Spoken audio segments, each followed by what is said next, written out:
ইয়াত ভাৰতীয় জনতা পাৰ্টিৰ চৰকাৰ যদি নাথাকে ন মাননীয় মুখ্যমন্ত্ৰী মহোদয়ে যে কৈছে যদি কেনেবাকৈ যদি বাংলাদেশী পাৰ্টি কংগ্ৰেছে যদি কেনেবাকৈ যদি ইয়াত আহে নহয় আপোনাৰ মোৰ ল'ৰা ছোৱালী নহয় বাহিৰত ওলাব পৰা পৰিস্থিতি নহ'ব মোৰ হাই মাতৃ মোৰ ভনীয়ে কাইলৈ ৰেপ কৰি এনেধৰণৰ অপত্য বাংলাদেশী মুৱামিল্লাবিলাকে ইয়াত অসমখনত বেলেগ এটা ৰক্তাক্ত পৰিস্থিতি হ'ব মই একদম স্পষ্ট কথা ইয়াত এই বাংলাদেশী টাইপৰ মানুহবিলাক যে ইয়াত যদি কংগ্ৰেছৰ এতিয়া ৰকিবুল হুছেইনৰ পুত্ৰ দেখিছ নাই কেনেকুৱা দপদপনি আংকত হৈ থকা অৱস্থাত কালি পৰহি কি হৈছিলে ক'ত শ্বিলঙত নে ক'ত বা চাইৰেন বজাই নিজকে VIP গিৰি দেখুৱাই তাৰ পুত্ৰৰ নামটো মই নাজানো একেলোকৰ কিবা আজব পাইতাবিলাক চাওক ইয়াত যদি কংগ্ৰেছ মানে মিয়াৰ দল নহয় জানো ৰেবৰ্টেটি নিজে কৈছে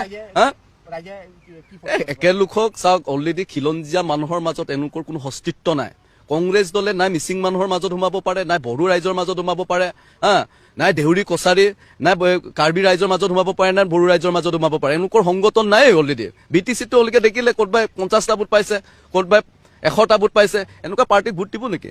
আৰু খিলঞ্জীয়া অসমীয়া ৰাইজ মাননীয় হিমন্ত বিশ্ব শৰ্মা ডাঙৰীয়াৰ পক্ষত আছে মাননীয় দিলীপ শইকীয়া ডাঙৰীয়াৰ পক্ষত আছে বিজেপিৰ পাৰ্টিৰ লগত আছে কাৰণ বিজেপিয়ে অসমীয়া খিলঞ্জীয়া জাতিৰ সুৰক্ষাৰ স্বাৰ্থত কাম কৰি আছে আৰু অনাগত দিনত মই সঁচা কথা কৈছো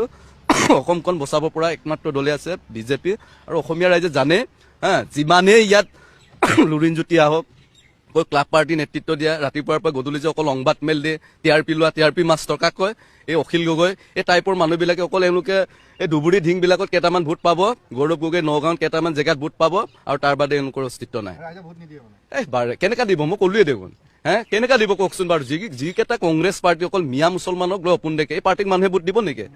বাংলাদেশী পাৰ্টি যিটো বাংলাদেশী পাৰ্টিয়ে নিজৰ জাতীয় সংগীত অ মোৰ আপোনাৰ দেশ নাগায় ক'ত নিজৰ ৰাষ্ট্ৰীয় সংগীত নাগায় ক'ত কি গাইছে বাংলাদেশৰ ৰাষ্ট্ৰীয় সংগীত কংগ্ৰেছ দলৰ সভাত গাইছে এনেকুৱা পাৰ্টিক অসমীয়া ৰাইজে ভোট দিব নেকি অসমীয়া খিলঞ্জীয়া ৰাইজে ভোট দিব নেকি একেলোকক বেয়াকে মুক্তেকেঁচা খাব তাৰ বাদে এওঁলোকৰ একো অসমৰ 26ত এওঁলোকৰ কোনো অস্তিত্ব নাথাকিব